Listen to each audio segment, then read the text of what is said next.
Hey everybody, it's GauntletX, and welcome back to some more Magic Arena, and today we're going to be playing another premiere draft of Outlaws of Thunder Junction. Without further ado, let's get into our Pack 1, Pick 1, where we're going to make a deal with the devil. Railway Brawler has been one of the rares that has absolutely destroyed me, probably more than any other rare we've run up against so far, and I have yet to draft it once.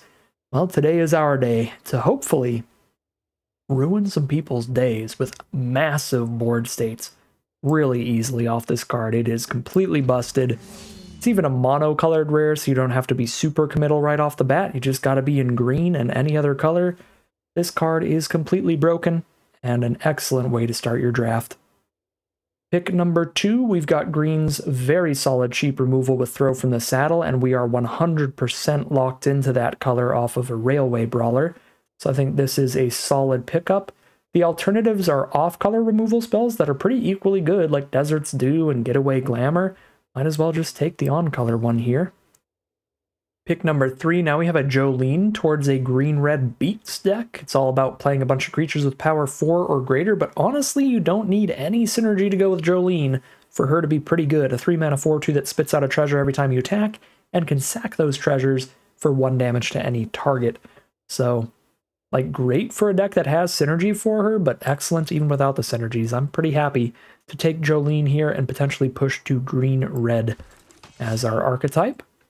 Pick 4, Aloe Alchemist. That is such a great pickup. Really happy to see a premium green uncommon like this late to show that green isn't completely cut off. It is only pick 4, so it's still pretty early, especially in a format with potential multiple rares in each pack, but I'm still happy we're getting some green cards here.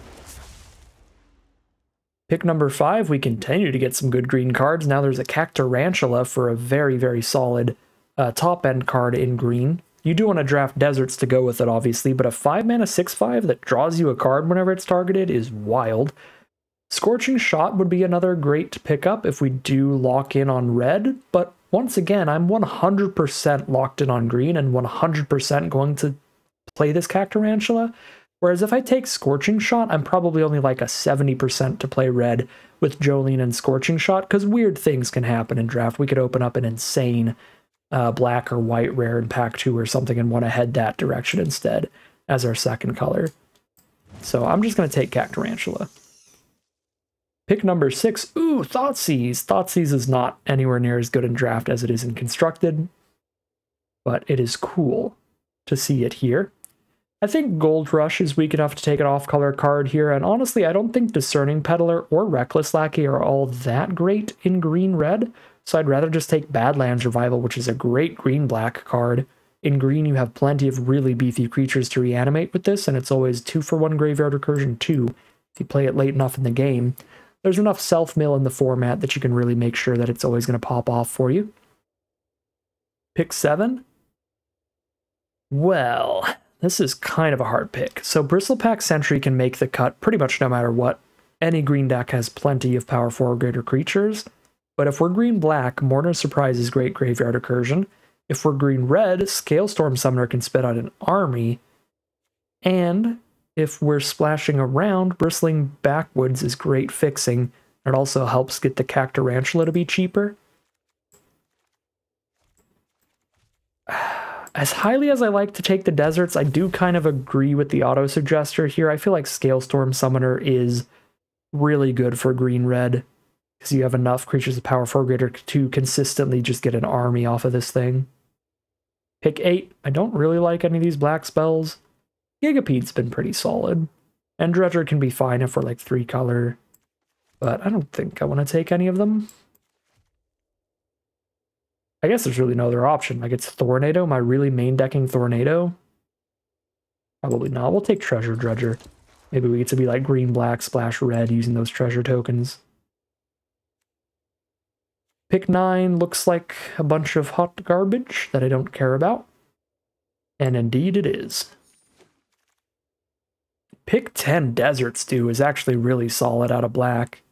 2 mana -2/2 till end turn. Instant speed is not that good, but a lot of the black decks are slower and grindier. You draft a bunch of Deserts for fixing, and this can be pretty consistently -3 or -4.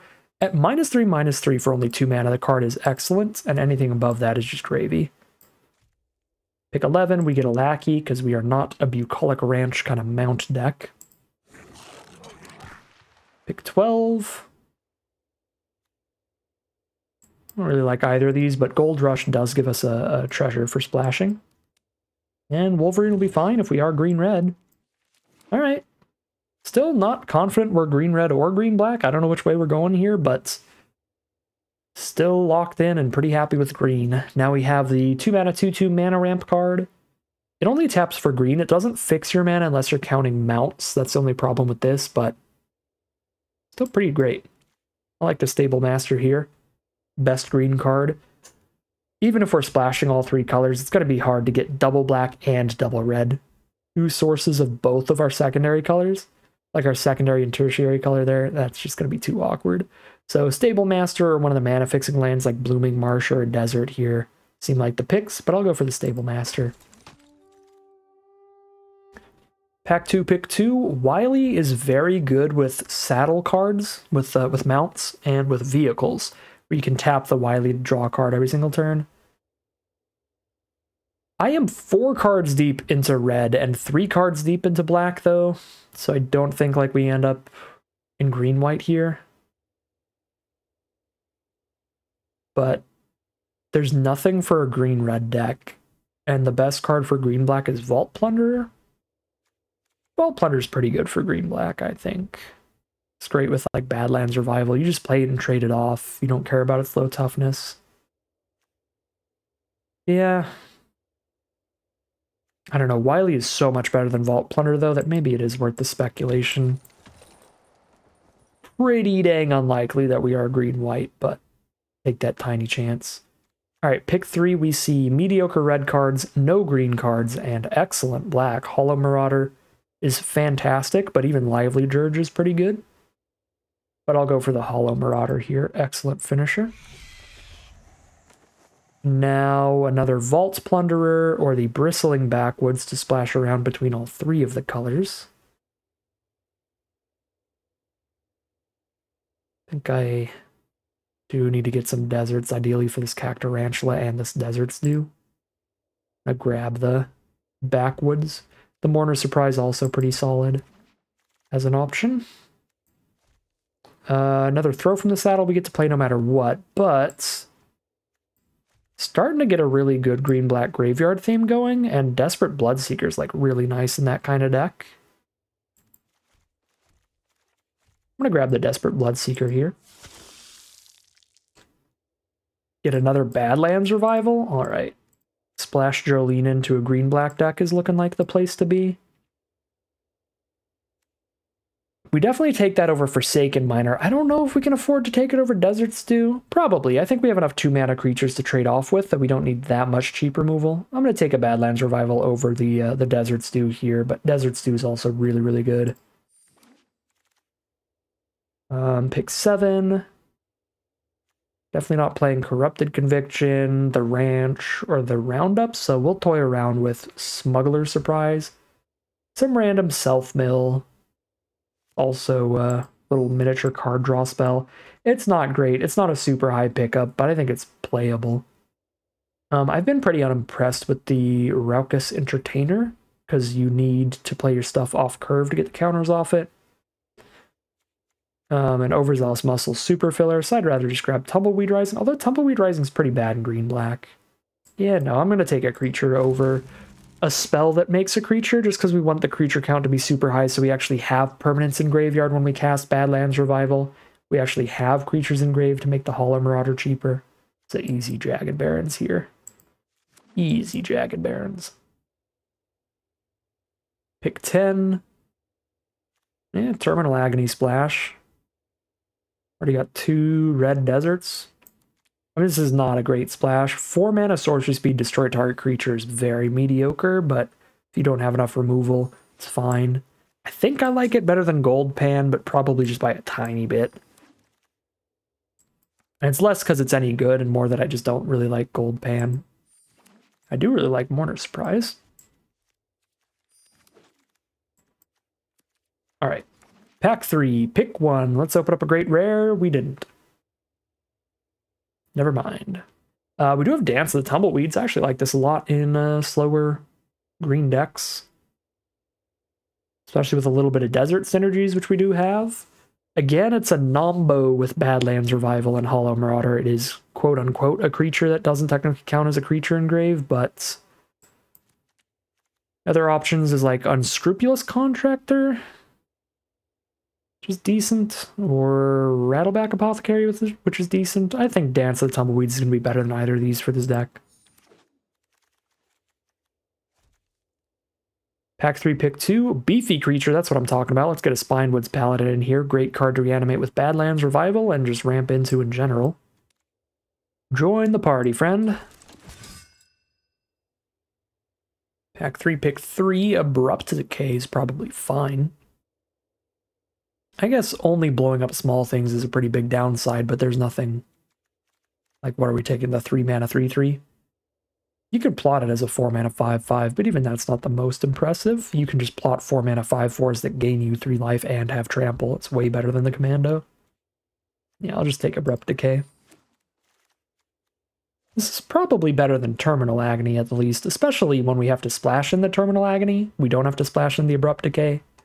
Speaking of splashing, both Mirage Mesa and Dance of the Tumbleweeds would help with that, but I'll take the Dance of the Tumbleweeds. Pick 5.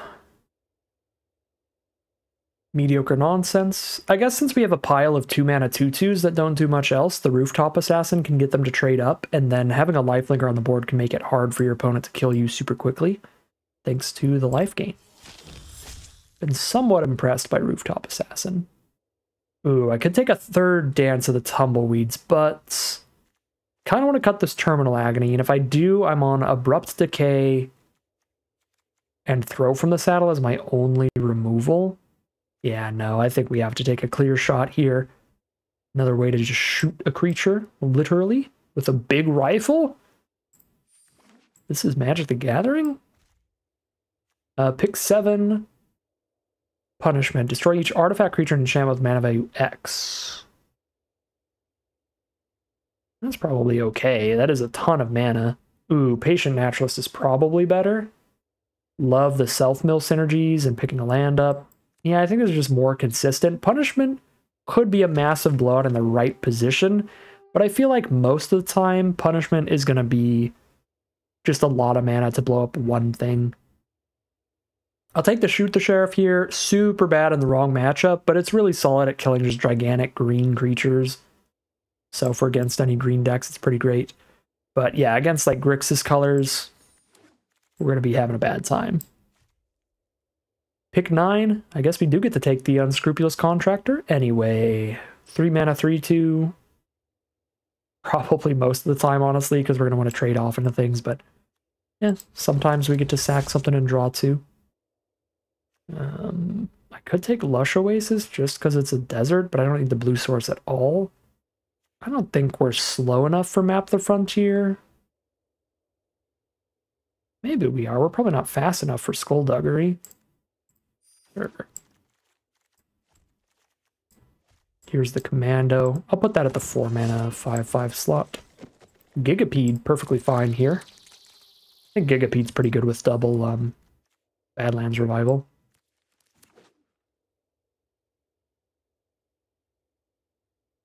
There's like a big creature that will definitely end up in our graveyard because it is a glass cannon. So we have 46 cards right now. We have 15 actual creatures in this deck. I want to keep that kind of high for Hollow Marauder and double Badlands Revival. But we have a little bit of self-mill between the Patient Naturalist and the Bloodseeker, so it doesn't have to be like monumentally high.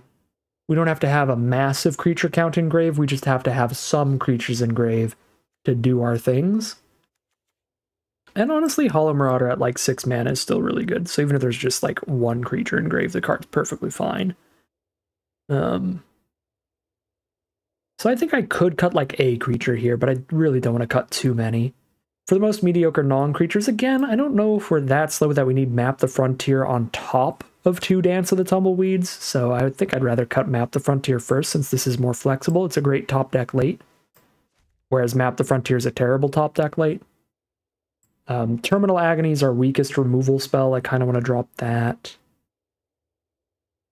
Just hope for the best on Clear Shot, Desert Stew, Throw from the Saddle, Abrupt Decay, Rooftop Assassin, ETB, Gigapede ETB. Still a good amount of interaction. 4 more cards to cut. Gold Rush is a very filler combat trick. The only thing I like about it is that it's giving us a treasure. Yeah, so I'm just going to ditch that. We have to cut 3 more cards. I feel like Clear Shot in this deck is basically a strictly better Throw from the Saddle. It's 1 more mana, but instant speed is pretty massive. And we don't have any mounts, so the +1/+1 counter doesn't matter at all. Maybe Throw from the Saddle can get cut.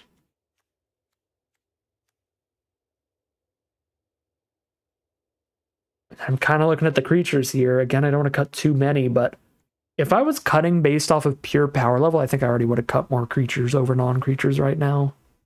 Because we have more filler creatures than anything else. I just want that creature count pretty high. Like, I don't think the Entertainer's good in here. We're not flooding the board at all. I think we have enough fixing that the Treasure Dredger's just pretty bad. Mostly. Unscrupulous Contractor, we don't have any expendable creatures. So this is often just going to be a 3-mana 3/2, which is pretty bad. I guess it can always sack itself, right? Yeah, it could sack itself, so it's probably better than, like, Free Strider Commando, at least. But that's also pretty bad. None of the high mana value creatures are that bad. Yeah, cut 3 of these.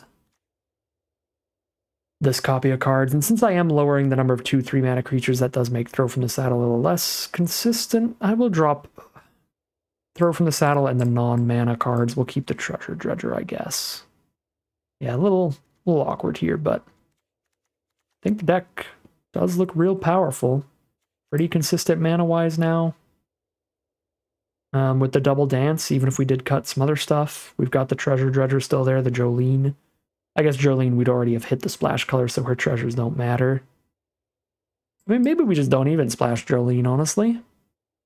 But yeah, I mean, we could. That would dramatically change the deck if we'd want to do that.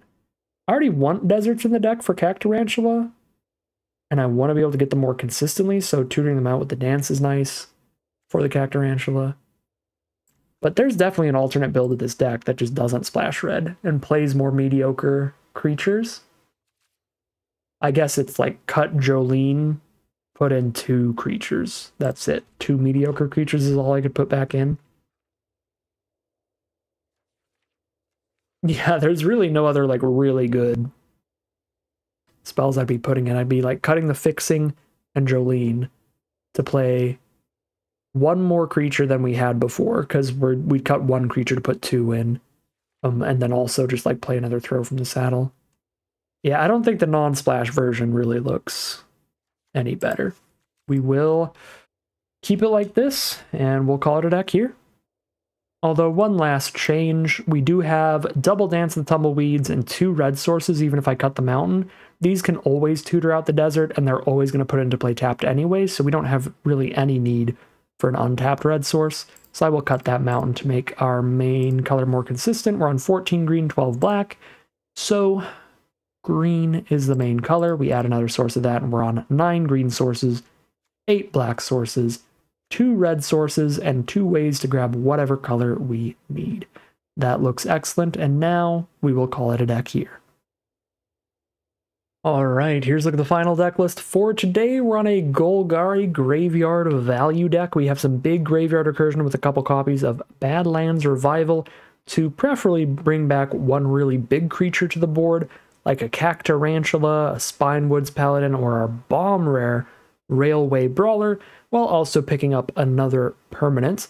We've got some ramp to get to those really high mana value scary cards off of Double Dance the Tumbleweeds. If our graveyard does get full off of a little bit of self-mill like Patient Naturalist and Desperate Bloodseeker, as well as just trading creatures off, we might be able to play a Hollow Marauder pretty early as well. And then we've also got a little bit more graveyard recursion with Mourner's Surprise and plenty of interaction. Desert Stew, Shoot the Sheriff, Abrupt Decay, and Clear Shot for removal. So pretty nice deck. Looks like it's going to be really trying to slam down some big stuff in the late game and grind out some good value there. Could be a little weak in the early game. Most of these early creatures are just tapping for mana and trading off, but should hopefully make up for it with some explosive plays at the top of the curve. We'll see how it all works out for us as we head into the gameplay. Here we are for game one on the play. Bit of a slower hand here. Not really going to do anything till turn 4, but I think we've got both of our main colors, and these cards are powerful enough that hopefully it can make up for the slower start, especially being on the play. On the draw, probably would mulligan, but I have had some decent experiences holding on to even like slower hands like this in this format. And I suppose worst case scenario, we could cash in Mourner Surprise just to buy us a little bit of time, chump block their first threat. Yeah, if I don't hit a 3-drop, well, I hit a 3-drop. Never mind, we are going to skip right up to 5 mana next turn. That was an excellent draw here. Because now we get to hard cast the Paladin next turn, and I am no longer worried at all. We're going to gain 3 just by playing that, have a huge blocker on board. Well, very likely to be able to kill it, but we've got the Badlands Revival or the Mourner's Surprise for 2 ways to recur it. The top deck Dance of the Tumbleweeds really solved all of our problems here.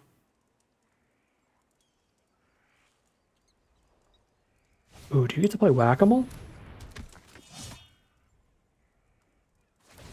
I just noticed this. I think you get to play Whack-A-Mole. It's the world's slowest game of Whack-A-Mole. It's not coming back out, but I guess it works. They did get a creature, the Owenport Vigilante, to help saddle up the Erynx so they can scry off their attack this turn, set up their draws. But here we go. There's our 5-mana Spinewoods Paladin. Oh, it's back. I got it. I feel kind of mean, though. They made it too cute. You can't make the mole cute. You gotta make it annoying. If you make it too cute, nobody wants to whack the mole anymore. What is this? Oh, it's a rail car wheel. It's the wheel of a train. I don't know what that's called. Anyways, I think... I mean, they definitely have some kind of combat trick. Could be like a fake your own death here, +2/+0, reanimate the creature. I think I want to just not block. Because if I can wait for the Paladin to die until I have 2 permanents in that grave, or in our grave, it's going to be considerably better. Ooh. Well, I've got 2 permanents in my grave. There we go.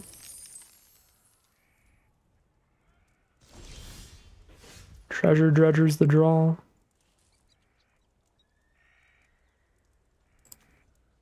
Really want a Badlands Revival right now, but if I'm Mourner Surprise, I can't even get back the Rooftop Assassin. Which is kind of tragic. I would just Mourner Surprise a 2/2. But I get a 1/1 on board immediately.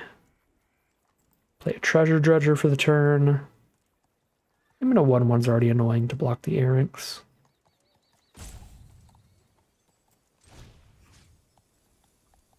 Yeah, I'm going to pick up the Rooftop Assassin.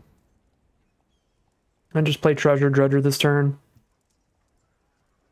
And I'm just going to have the small creatures to block with. 1/1 on the 3/1, 2/2 on the 2/2. Obviously, if they commit a crime, that's going to be bad, but I can chump block 1/1 on the 2/2 double strike. I think with the way they attacked last turn, we're not really trying to put Paladin into any combats against other creatures.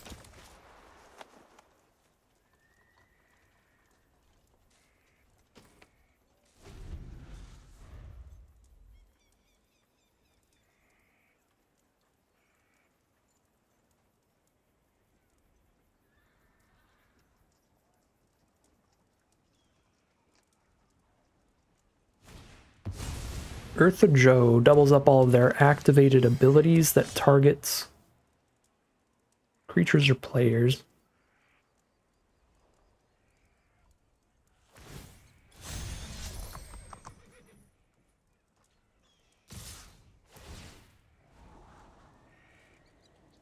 Well, they haven't committed a crime, so we just get to kill the Omenport Vigilante. Super fine. Unless they skullduggery us. Kills our 1-1 and our 2-2. Skullduggery looking wildly efficient here. But we're still chumping the double strike damage if they do skullduggery, which is nice. Yeah, they get basically no double strike value here. They just get the value of eating the treasure dredger.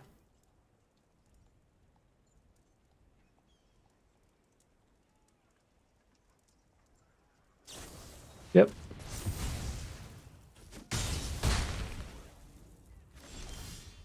Patient Naturalist is the draw.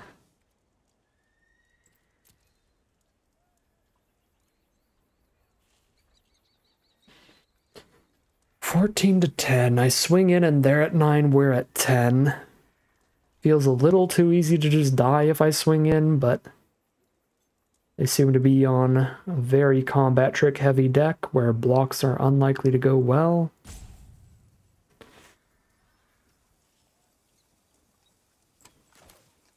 Still think that's kind of where we're at. Ooh, find a Cactarantula to Badlands Revival. That's a good find. Keep this in hand in case they have another discard spell. But next turn we get to put a Cactarantula on board. Another card in our hand. Actually, there's a pretty legit argument to playing this forest, right? Because what if I top deck a basic next turn? Then I'd have 7 mana, because I'd have 6 right now, top deck a basic, play a 7th. I could reanimate the Cactarantula and cast one of my 2-drops. Yeah, no, I should have just played this land. I was just too worried from that earlier Heartless Pillage. Yeah, they just get to send an absurd first strike and double strike attacks where we have no good blocks. Oh boy. Yeah, the Lawbringer here is devastating. At least I get to gain life off the revival now. We have straight up no blocks, all we do is chump. Looks like we're pretty dead. It was just an excellent curve from this aggro deck. First striker, double striker, thanks to being able to easily commit a crime every single turn.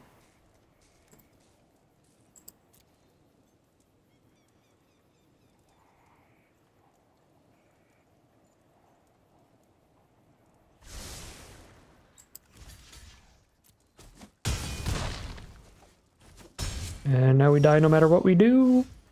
Yep, I'll be at 8 life facing all this stuff. I block the biggest thing, which is the double striker, take 1, 2, 3, 4, 5, 6, 7, 8, and die because I don't have the mana to play another card. I guess technically if they can't give the Vigilante double strike this turn, I could block a 3-2 and take 3, 4, 5, 6, 7, go to 1, but I'm not winning that game anyway. If I had played my land last turn, then I would be more likely to survive. I would still die to removal. But if they had no removal, I could have lived that turn off of actually reanimating a card and playing a 2-drop there. Alright, here we are for game 2 on the play. We've got Patient Naturalist into Dance the Tumbleweeds later. Honestly, with nothing to ramp into, we probably just hold on to the Rooftop Assassin alongside the Naturalist first. Looks like a solid way to start things off here.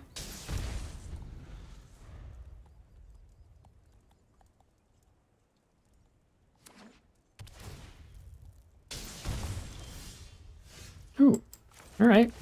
Get multiple tap lands out of the way immediately. Actually, all the tap lands in our deck, right? We only have 2 deserts.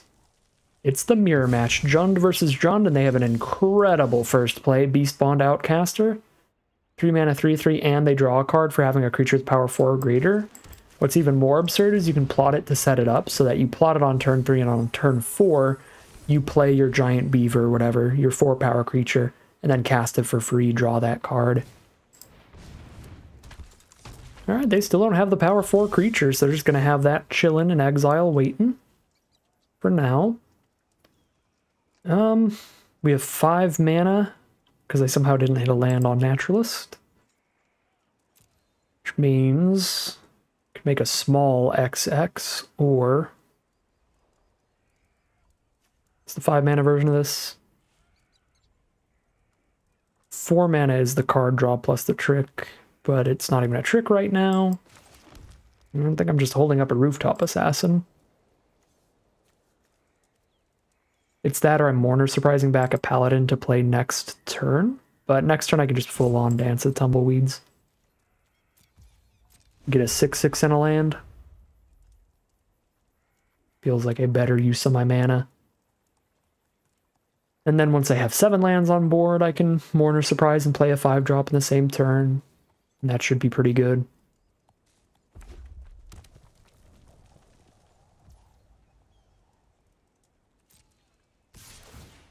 Here comes Scalestorm Summoner. Here comes the chump, quote unquote.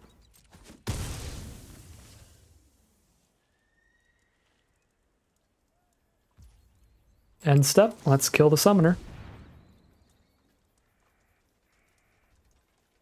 Unless they have Snakeskin Veil here.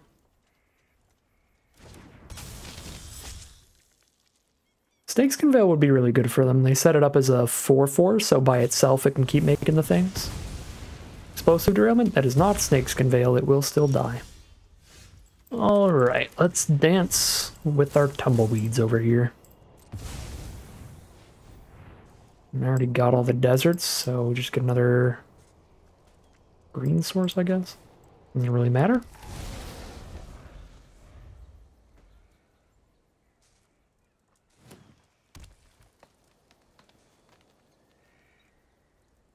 This poor Beastbond Outcaster. It really is the outcast over there. Just sitting there watching everything happen, just like, what's going on? Why can't I join the party? You must wait until there's a 4-power creature on board.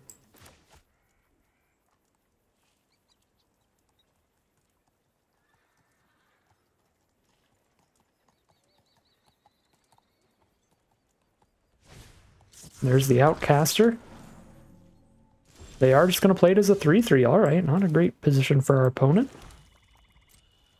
So probably have some big combat trick to kill our 6/6 that they need that on board to do. No. Interesting. Well, let's bring back our Paladin friend. Cactarantula doesn't have trample and they're at 12, so I will just go for the trample here.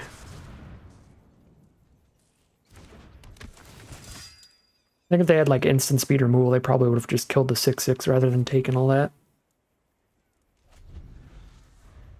So I'm not worried about them targeting my creatures right now. To where I would draw any cards from Cactarantula anyway.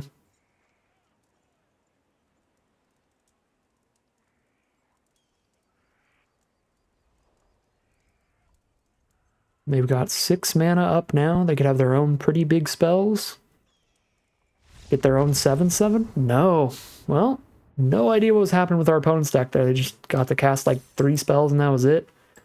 So rough time over there, but we'll take it. We are 1-1 heading into game 3. Alright, here we are on the play for game 3. This is our first game where we don't see the red source, so we have found our red spell. But hopefully we can find it eventually. Cactarantula for the top of the curve. Here's the 2 mana 3/2 trample. Start rolling on in. Voracious Varmint. With Badlands Revival on board, I think we just take that trade. This can pick up lands too, right? Yep, creatures and or lands, so we are absolutely going to smuggle their surprise during their turn. Looking for mana to get to all these big spells.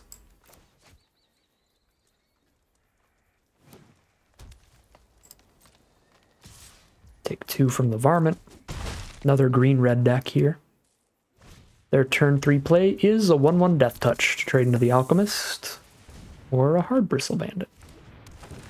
Why not both? Alright, come on, lands. Well, there we go. I do really want 2 lands, so I know I can start playing these Badlands Revivals. So I think I'm going to keep the Gigapede in the grave to lock in on the 5 mana. Okay, so trade into a Death Toucher, I guess, but then we have 2 cards in our grave for the Badlands Revival. I guess all I can cast this turn is Bloodseeker, so I might as well cast it right now and see what I hit. See if I need another creature in grave. Okay, I do need another creature in grave to cast Badlands Revival next turn. Technically, I don't.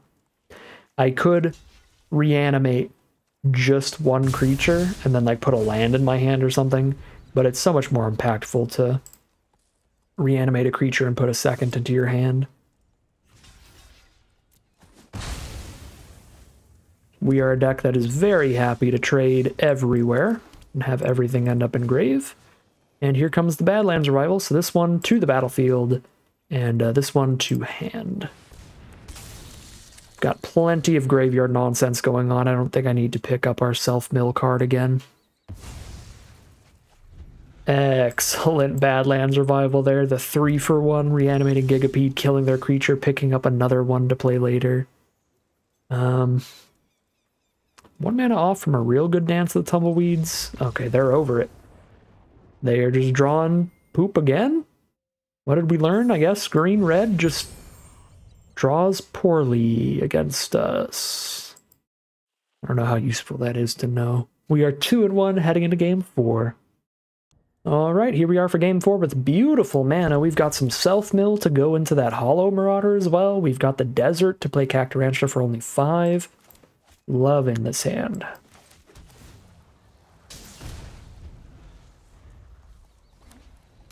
Playing against a white deck, so their early Abrupt Decay might actually matter. White can be real aggressive with their little trained Arinxes and stuff.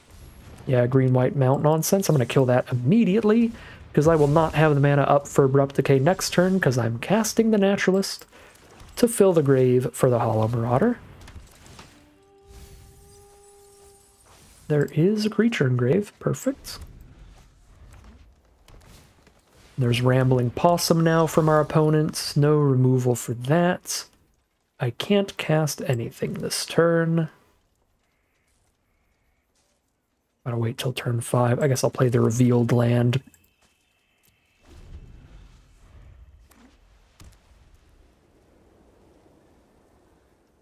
I think this is our curve, probably. Cactarantula and then Marauder. That's the +1/+1, kill the Naturalist. Throw from the saddle here. Fling me off the horse. Nope. Yeah, I was going to say, they don't need to do that, so I would be surprised, because they can already just attack in. Got a 5/4 trample, gain some life coming out. Good card.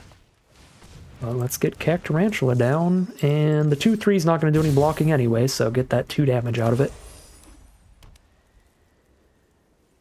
Looks like a real good mount deck. They have the Arinx, they've got the Possum, top end with the Spinewoods Paladin. A little nervous, I think that's a great archetype, but green-black's pretty great too.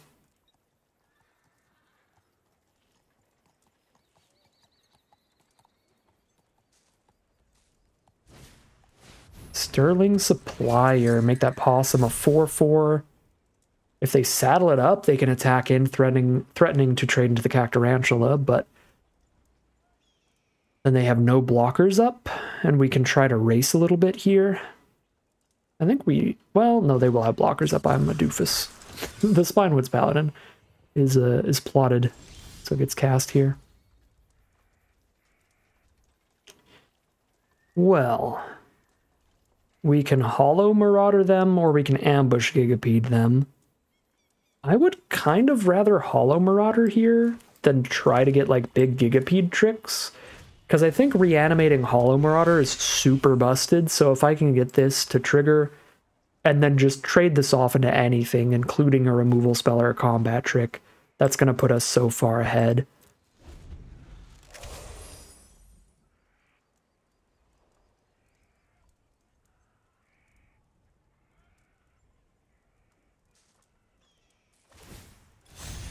Alright, saddle up the Possum. It's going to be 6 toughness, right? And double block that. I'm going to go for the recast on the Supplier. I mean, that seems worth it to me. I don't like losing Cactarantula without drawing a card off of it, but I also don't love taking extra damage here when I'm already getting trampled. And they probably have like one trick here. They can take out the shield one of these combats, but not both.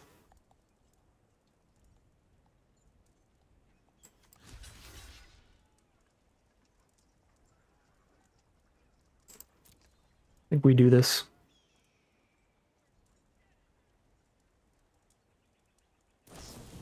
Snakeskin Veil, alright. Dang. I didn't go for the double block because I figured double block against take up the shield wouldn't do anything. It does work against Snakeskin Veil. Ooh, Railway Brawler? I don't think I have time to do that right now. I can just reanimate my flyer, make them discard supplier, and we draw a card. They only have 3 creatures on board after that. Yeah, we have time for that, and we need to do that. 100%. So we need to put Hollow Marauder on the board immediately. And honestly, I might have to put the 2/2 in my hand. Just for more immediate blocks. No, I'm at 14. I'm at 14. I'll take the Cactarantula. And maybe we'll draw a 2-drop. Oh wait, no, we won't draw a card because they're discarding someone's mana value 4 or greater. Never mind. This doesn't always draw you a card.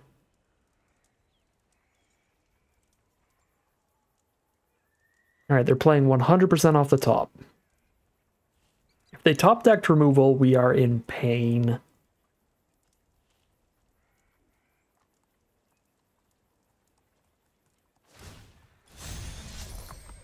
That doesn't look like it.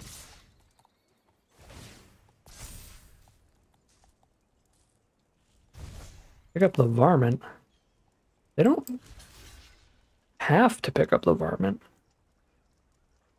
That's interesting. Just like a chumper, I guess? You can untap it? Oh my god, they top decked removal. Well, that's bad. Desert Stew is great. Now we top decked removal. Gigapede looks better though. Well, does it look better? Because I can Railway Brawler and hold up Desert Stew. Yeah, no, that's certainly better. And I don't think I can afford to plot it. I need blockers right now. Desert Stew is -3, -3. If they didn't immediately top deck a combat trick, then this will be good enough.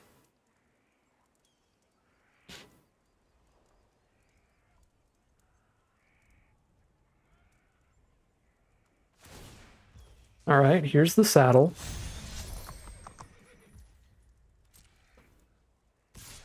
Send in the possum.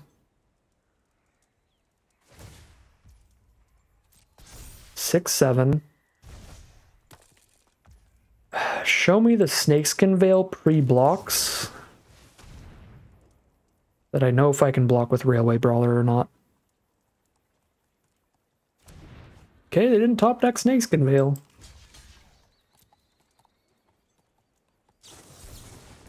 Oh, come on. Well, at least that doesn't kill the Railway Brawler, but they did insta-top deck the trick there for the save. Still think we can grind this out, especially Gigapede's gonna be so big.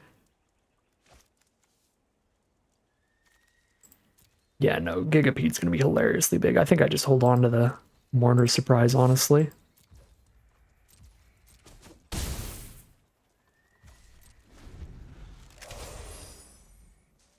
Are you ready for the world's largest Gigapede? Uh-oh, card draw engine. Probably the best land they could hit, but it is still a land. So worse than just immediately top decking them out. Well, there they go. There's the Bighorn.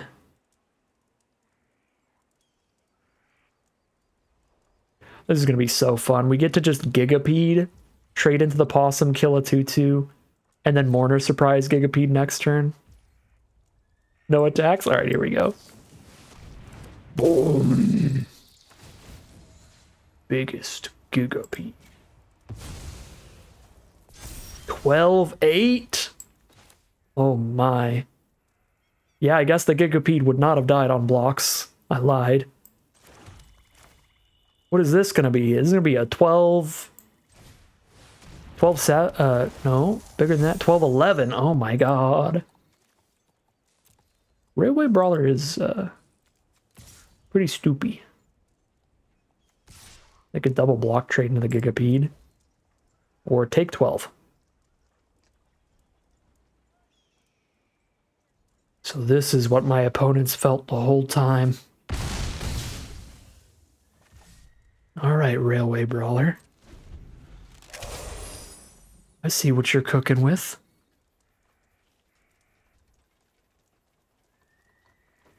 We're the villains today. Ooh, Wily Duke's really good with Rambling Possum. I mean, despite like our mythic rare insanity, our opponent has drawn really well. Since they've been empty-handed. The only miss was the ranch, which still drew them a card. Doesn't matter though, because what would win? Railway Brawler? Or a bunch of good spells? The answer is Railway Brawler. Card is busted. We are officially at least 50-50 with this deck now. We are 3-1 out of this event. Only got to get one more win to get all of our gems back. Pretty awesome place to be this early. We'll see how far we can take it as we head into Game 5. Alright, here we are on the play for Game 5. Love being on the play, and I love the cheap mana dork with the Stable Master for the Cactarantula. We don't have a desert here, so that kind of balances it out, right? We're just going to be casting it for basically 5 mana again. It's using the Stable Master for the 6th.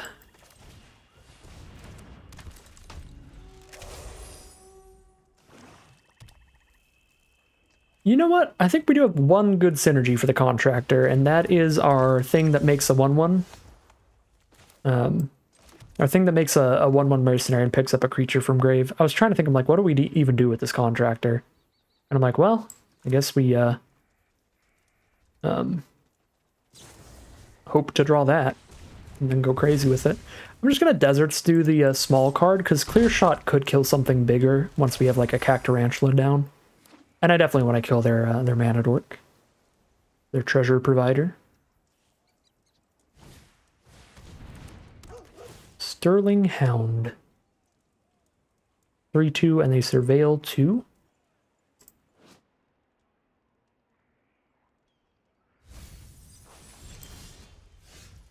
I got some erotic sleeves over there.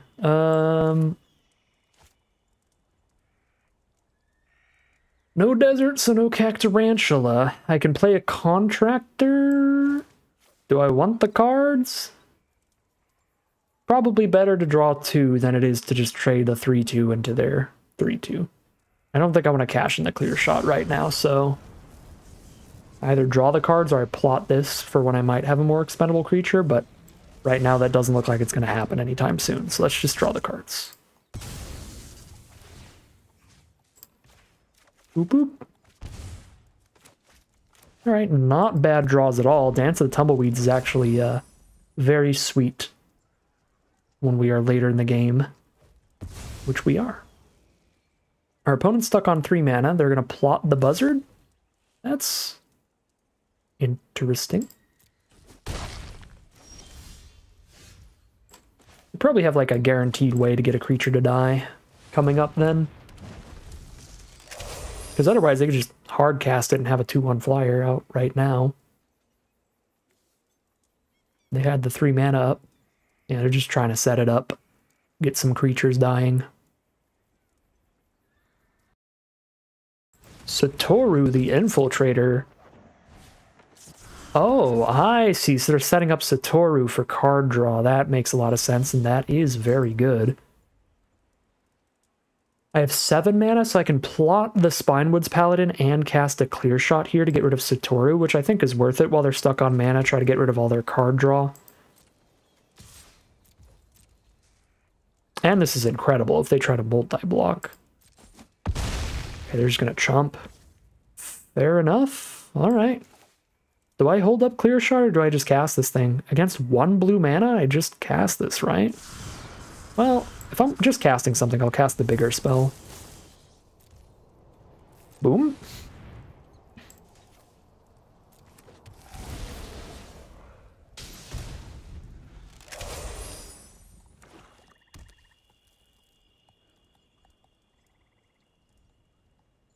Maybe they have Graveyard Recursion for Satoru? I don't know, I would have expected like a Sterling Hound chump before that or something.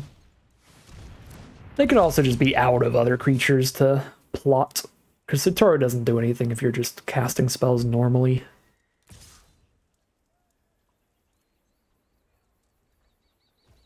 I think I have enough mana now to just trade into a flyer with my reach blocker. Failed forwarding. Wow, that's very good on a token. Straight up destroy it for 2. Oh, hello there.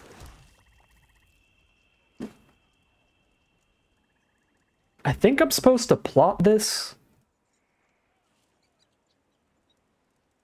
to make sure I get +1/+1 counter value off of it, right? Then I just play it for 0, cast Paladin the same turn.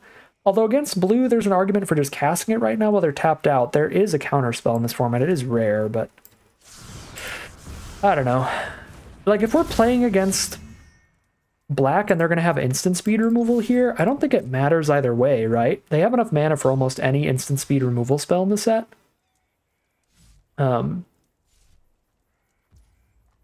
So if I plot it and then I put it out next turn and then I cast Spinewood's Paladin, they're just going to kill Railway Brawler while Spinewood's Paladin is on the stack. So I feel like the only reason not to play it would be against sorcery speed removal, but most of the good removal, even at common, is instant speed. So I think we just run it out so we get the Summoning Sickness out of the way to be able to attack with it alongside Clear Shot if there is not removal in our opponent's hand. And again, as I said, if there is removal in our opponent's hand, I don't think it matters whether we plot it or not. Okay, Satoru with Lively Dirge is pretty sweet. That makes a lot of sense, getting the Satoru in the grave there. Sweet combo. 3, 4, 5, 6, 7, 8. I do have the mana to play Paladin and Clear Shot in the same turn, so we will absolutely do that. Ka-ching. 10 power Trampler. They block Railway Brawler with their entire board, they can probably kill it. But then I kill their entire board, so...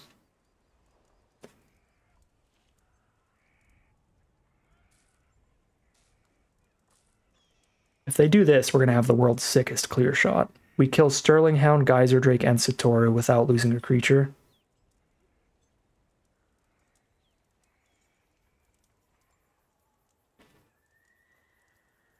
But our opponent's in a really rough spot where, like, they can't really afford to play around anything anyway. Yeah, they're just dead now, I think.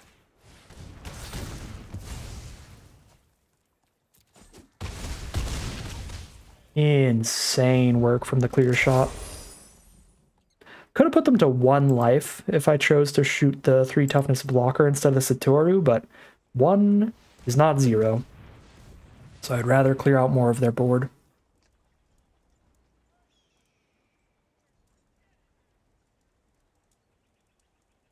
I guess I could have hit them down to 0 if I had held to shoot the Sheriff and the Clear Shot. Instead of casting the Paladin there. And they still went for the same block.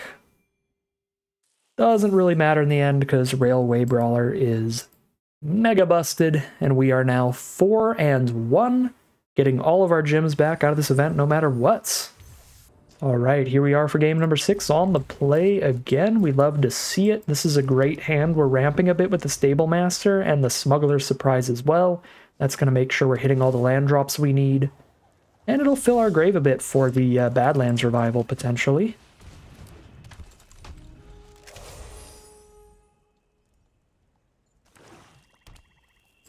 Don't kill it. No.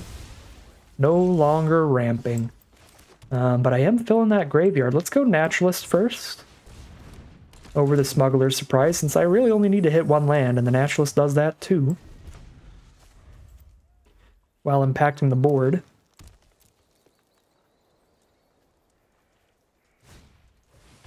Hard Bristle Bandit for mana ramp from our opponent. That is a plant rogue, so I can't shoot that.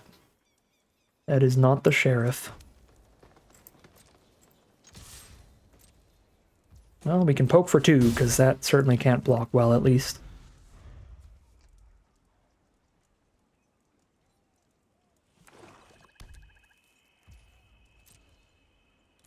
And they're gonna attack in, commit a crime, untap the bandit.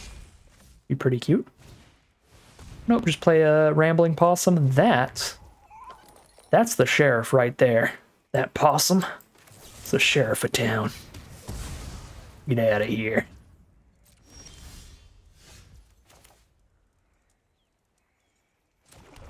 So revival into Cactarantula. I don't really like our revival target still, but feels better than just Smuggler surprising to draw 2.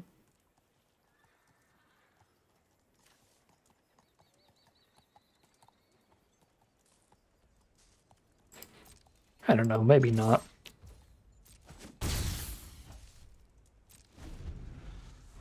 There's not much more value you can get off of Smuggler Surprise than drawing 2.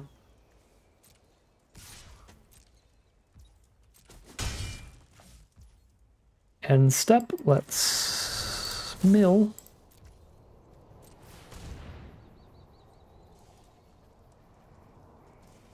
And we're just going to cast a Cactarantula, so all the removal they're holding up lets us draw a card.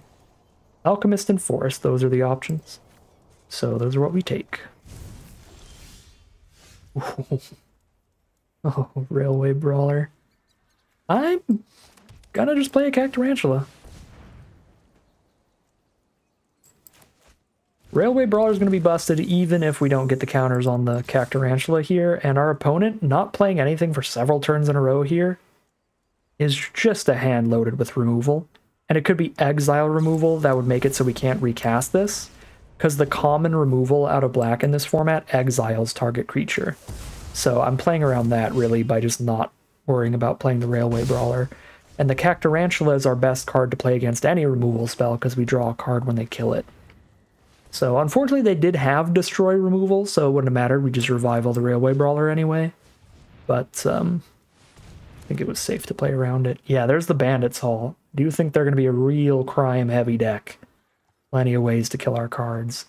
But we're pretty far ahead in card advantage right now, so if the hand isn't like removal spell plus removal spell, I think we're in a pretty good position still. So I could have 7 mana up here. I could cast the Badlands Revival and hold up an Abrupt Decay. Or I could cast the Railway Brawler and an Aloe Alchemist and hope for no instant speed removal. Let's test the waters a little bit with Arena's cheaty face mode of moving through combat and seeing if they wait at all, and they are waiting a little bit, which means they probably have something. Most players don't play in full control mode. So knowing that they likely have something at instant speed here makes me want to do literally anything other than Railway Brawlers, so let's go for the Badlands Revival play. Badlands Revival, hold up Abrupt Decay. Get that Cactarantula on board, grab a Rooftop Assassin for later. And draw another card when they play another removal spell. Oh, it's just a Rooftop Assassin. That's super fine.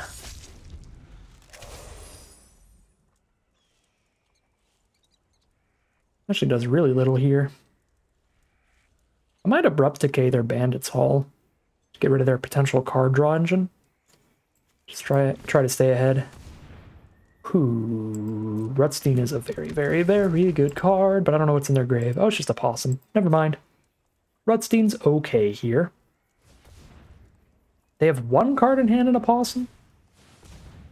It might be time to play Railway Brawler. Yeah, they're basically tapped out of removal, so guess I hold on to Abrupt Decay. I don't really want to cash in the Abrupt Decay until Bandit's Hall's at like 1 loot counter, and I'm worried about it popping off, because then I can still use this as a really good combat trick or something. Well, they put a stop on our upkeep. It might be for 1 removal spell to kill Cactarantula.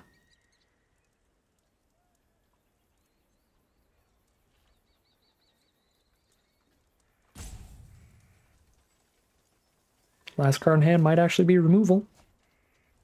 They let us draw our card, and then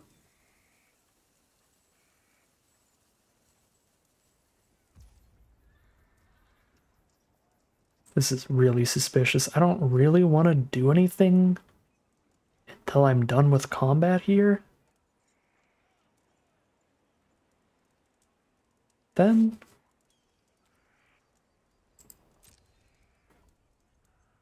they're putting weird stops and stuff.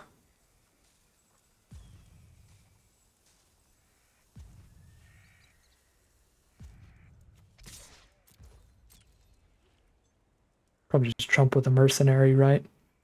They've got pretty big crackbacks if I don't cast anything, but I've got 6 cards in hand, so they're probably well aware they're not really cracking back here. I feel like if Abrupt Decay finds me a kill that leaves Cactarantula on board, it's going to be worth casting here instead of holding for the haul. But here, no matter what I Abrupt Decay, Cactarantula dies. So let's kill... let's keep Rutstein on board, because that's the best one for them to recur from their grave, and kill these 2. That looks fine. Oh, I could Rooftop Assassin and kill all of them. Right, 2 damage, 3 damage, 1 damage. That might be worth not playing Railway Brawler again.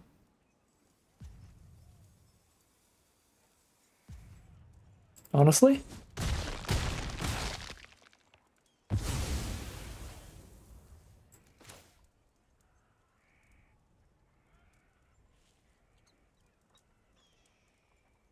They're down to 2 1/1s on board.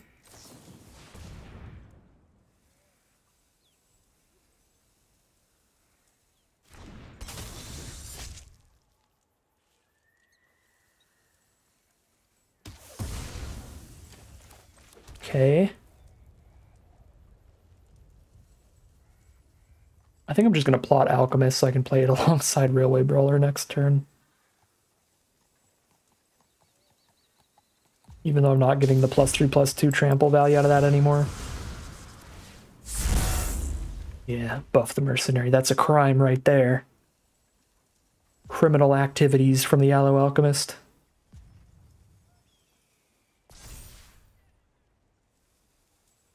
They're going to have clear shot or something. Where it matters that I buffed it. No. Cool. 2 cards in hand. One of them is a land. I don't know what their last card is that they had to stop during our upkeep. That's one of the crimes for the Bandits Hall.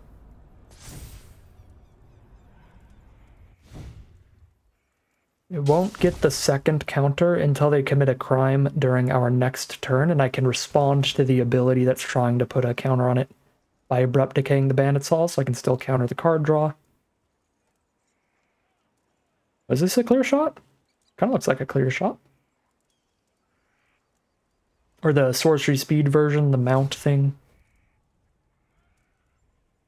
Whoa. What on earth is this? Let's throw from the saddle. Okay. Now they're just out of stuff and we're way ahead. We have Railway Brawler into Aloe Alchemist into Dance of the Tumbleweeds.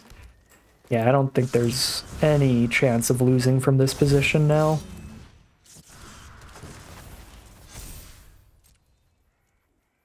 Shields are down, they're out of spells, we just go hog wild.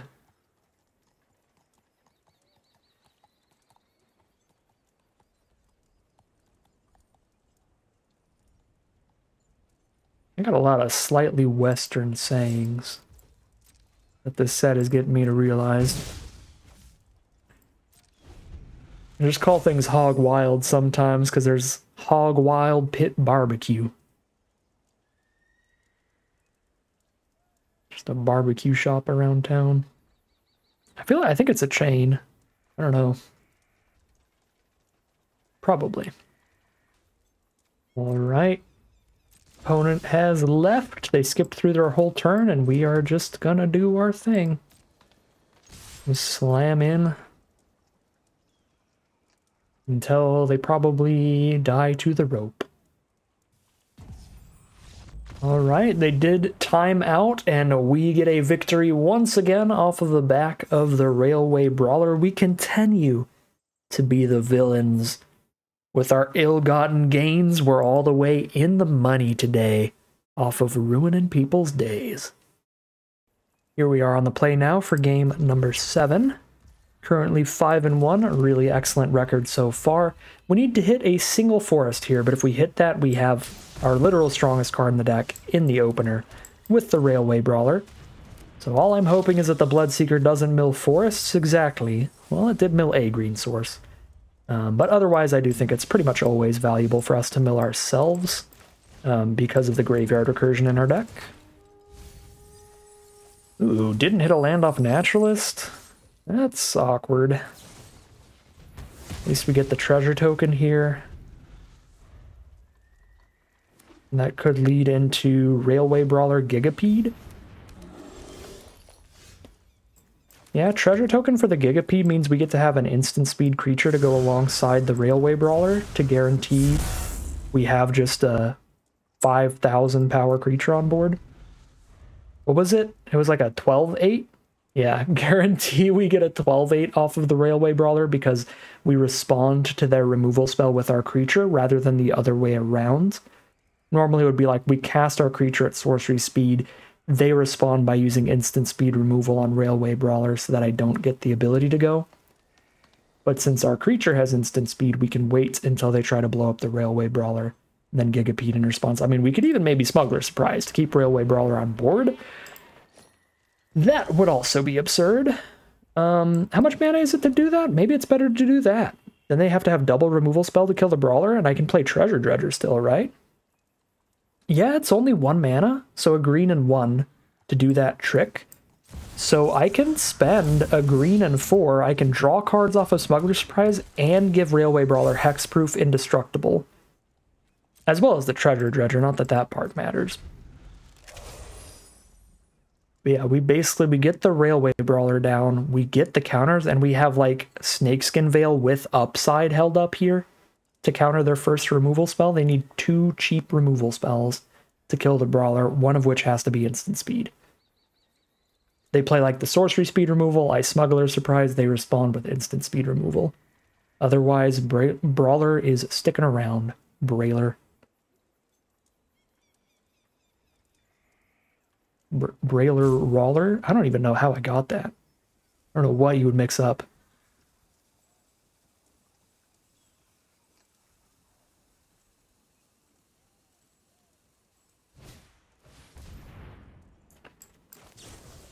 Smuggler's Surprise? Surprise! Show me the instant speed removal or perish.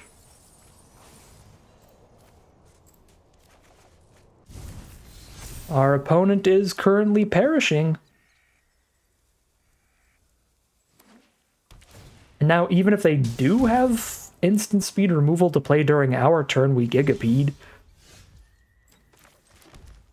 This looks unfair. What happens if they double block? 5, 6, 7, 8. I reduce the 8 to 6. That's still enough to kill Brawler. Alright, yeah, we don't attack with Brawler then. Let's just send in Treasure Dredger then. Cool with those trades.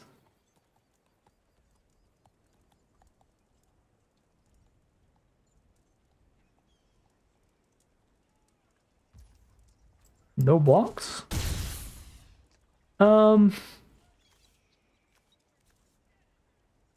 I mean, they don't have instant speed removal for Brawler. They would have done it in response to the Hexproof. So, probably do Cactarantula and save the Gigapede, because Cactarantula is a little bit bigger. And because it's more than big enough to be drawing removal from them, that's going to draw us a card when it does. Whereas the Gigapede will not.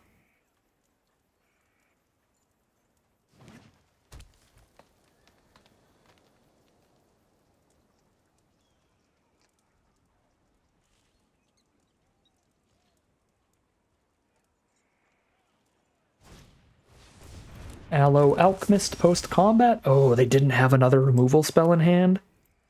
This is going to be really nasty then. So much work from the Railway Brawler. There's the chump block, take 4. Kind of all they can do here, really. Oh, the double block, that's interesting. Gigapede's not going to change this combat at all. I'm still only going to kill one of the cards. I'm interested to see what the double block's about, though. Do they have a trick? Nope. They're just playing around something I'm not thinking of. Ariet's Lullaby let us draw a card, but they do kill the Cactarantula. Ooh, a Hollow Marauder? That's going to cost 3 mana? That's so nasty. They have 1 card left in hand, and I get to flash in a 12/8. Yeah, that's fair. Our opponent is so over our Railway Brawler nonsense, and we're officially 6-1, well in the money, heading into the final battle of this draft with 2 rounds in the chamber. All right, here we are for round 1 of the final battle, and we can't stop drawing Railway Brawler. Like many drafts we've had in this format, our biggest takeaway might be to draft bomb rares and draw them. Alright. I do have the 4 mana to plot Railway Brawler next turn already, so I'm tempted to not sack the Contractor against green-white, which can be a more aggressive color pair. I think I'm going to not sack it. I think I want to have a blocker up here rather than the 2 cards. Because I also shoot myself to do that. And if nothing else, this draws removal from their hand. Yeah, that's super fine. Pull a removal spell out that they now cannot use on the Railway Brawler. There's an Abrupt Decay, but we're 100% plotting this. Well, do we want to do it the other way, where we plot the Paladin? So that if we hit a land, I still play Brawler first, then Paladin? And then Railway Brawler is not revealed to my opponent.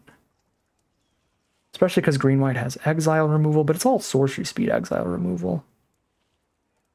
I don't think I'm going to want to put Railway Brawler on this board if I'm not putting another creature on board as well. So if I don't top deck a land next turn anyway, I'm not going to want to play the Railway Brawler anyway, whereas I'll be fine to just play the Paladin to slow down damage. Okay, yeah, I think this plays better than if I just put Railway Brawler on an empty board. I'd rather put this on the empty board with no follow-up creature, and then hold up Abrupt Decay, maybe? Maybe not even hold it up, just kill the Keykeeper right now so they can't tap the Paladin down. Yeah, it doesn't kill anything bigger than 3 mana anyway. Let's just get rid of this thing. Make sure I have a block for Giant Beaver if they don't spend more removal. Oh, if they've got double throw from the saddle, that'll be nasty. That kind of looked like what they were doing. Looking at their creature and back at ours. Nope. Alright. There's the 5 mana for Badlands Revival, but it doesn't do much right now. Or Hardcast Railway Brawler. No creature to play alongside it. I would rather play around green-white's sorcery speed removal and plot the Brawler. Waiting to play Brawler for free and then Badlands Revival the Paladin back or something in the same turn.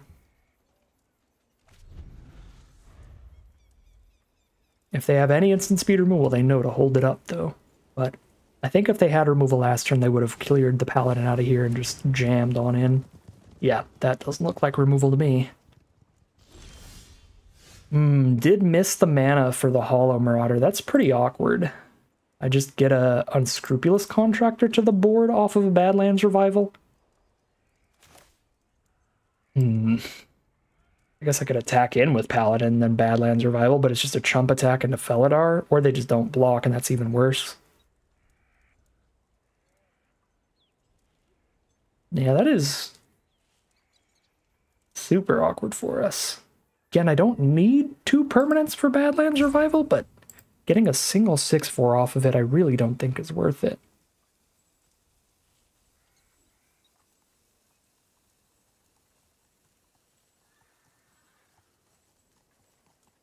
I mean, I guess worst case scenario here, I'm going to have a 5/5 and a 6/4 on blocks. But I do kind of need to kill Felidar the second it attacks. So I think I can't tap the Paladin here for like in case they just don't block at all. I think that's too disastrous. I think I have to just make a 6/4 here. We have so much value with 2 other 2-for-1s in the hand that we just do that.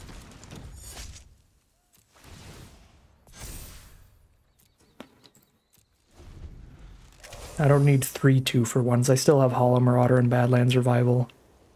Gigapede's probably not going to be a 2-for-1, but that technically could also be if they have a small enough card. Yeah, that's to be expected. There's the exile removal for the Brawler. But I've got the big enough blocks to stop the Felidar here. Unless they have a combat trick as well as the Buried in the Garden. Or a second removal with it.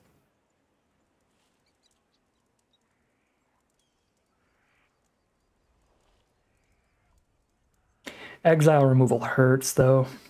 We've got the Graveyard Recursion. It's definitely a bummer.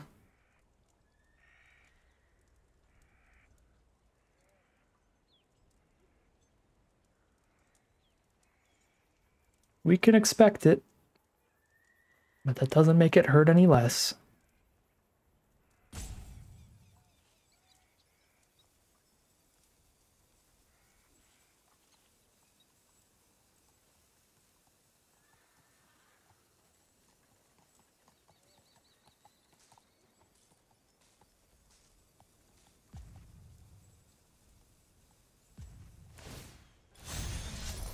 Saddle up the giant beaver. I mean, this is like Snakeskin Veil or Take Up the Shield. Snakeskin Veil doesn't do anything here, so it's almost definitely Take Up the Shield, which I get domed by either way, right?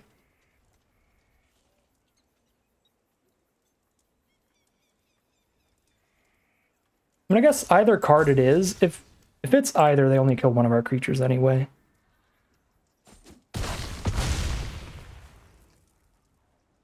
If it's nothing, it's better not to block with the 5/4, but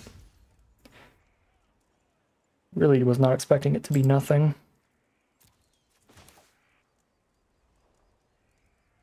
Okay, well, we need the double block set up against the 5/8 now.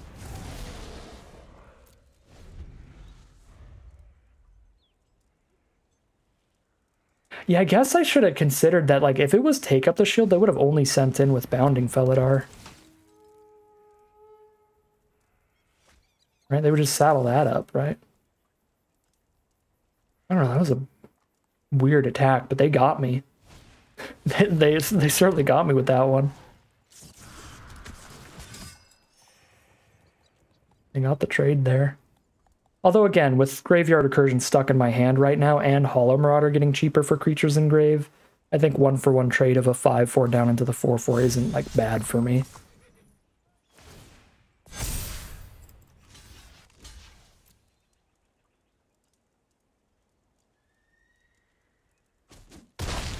Alright, awesome. They did not have the Take Up the Shield the whole time, so I'm not just doomed here. If they did, I would be doomed.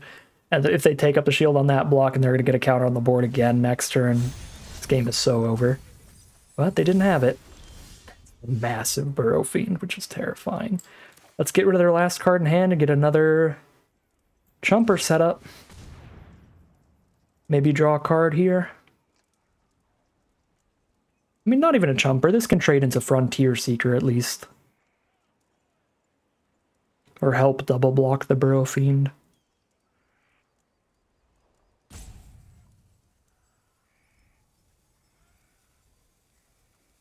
If their last card has an instant, speak now or forever hold your peace.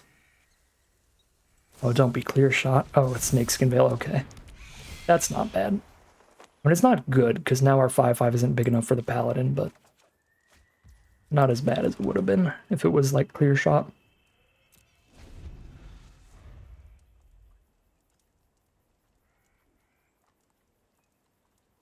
How big is this Burrow Fiend? This thing's already a 7/7 at minimum. Forcing us to lose our whole board to block that. 8/8 now. Yeah, you got me. I got a double block either way.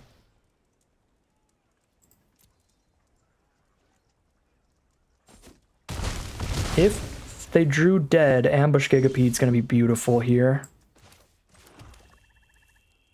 I'm going to go for it. Gigapede kills the Frontier Seeker and trades into the Paladin.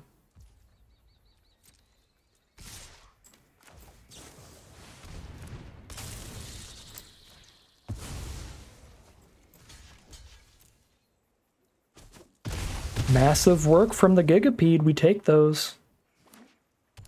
It's the desert, we're down to 5, but now we get to pick up our life gain card and our flyer. I guess I should naturalist first, since I use all my mana either way. This gives me some more options. Yeah, I could take a life-linking flyer, actually, now. But, is that better than just gaining 3 and getting a 5/4 trample? Probably not. We're definitely taking the Hollow Marauder as the first card.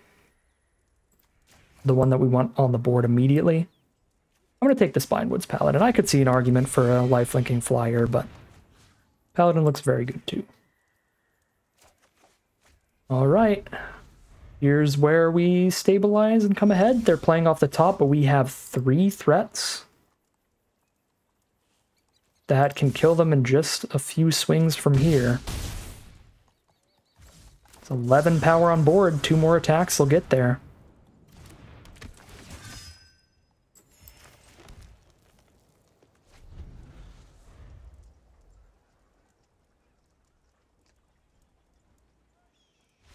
There's the concession from our opponent. That is a 7-win run, riding the Railway Brawler all the way off the rails, all the way to the end of the tracks there. 7-1. Maximum prize out today.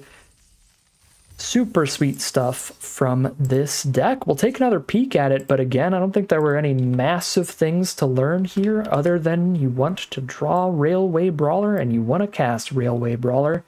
You want to draw and cast your bomb rares.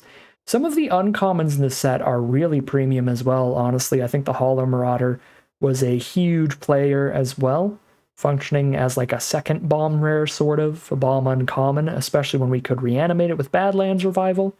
That Badlands Revival being a very important card as well. And Smuggler's Surprise was actually probably the biggest overperformer.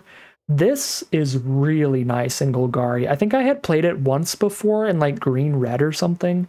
I don't remember exactly where it was, but I was like, it's fine. There's mediocre little card draw or whatever. But when you have a lot of graveyard synergies, this card is really good.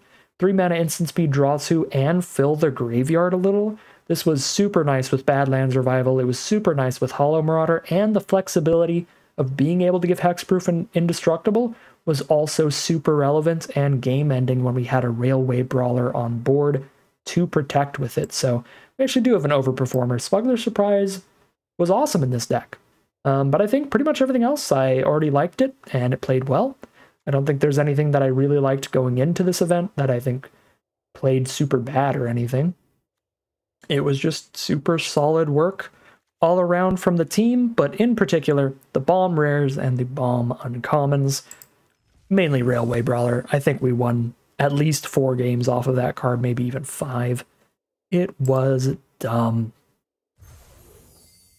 But that is going to end today's video. As always, I'd like to thank my patrons and YouTube members for their support, as well as you for watching the video. If you enjoyed this video and are interested in seeing some more, you can always like, comment, and subscribe to tell the YouTube algorithm to send you some more in your recommended feed. If you'd like to catch me live, you can check out the Twitch channel in the link in the description below. And if you'd like to support the channel directly, you can check out the Patreon link in the description below. But other than that, as always, thank you very much for watching, and I'll see you again soon for some more Magic Arena.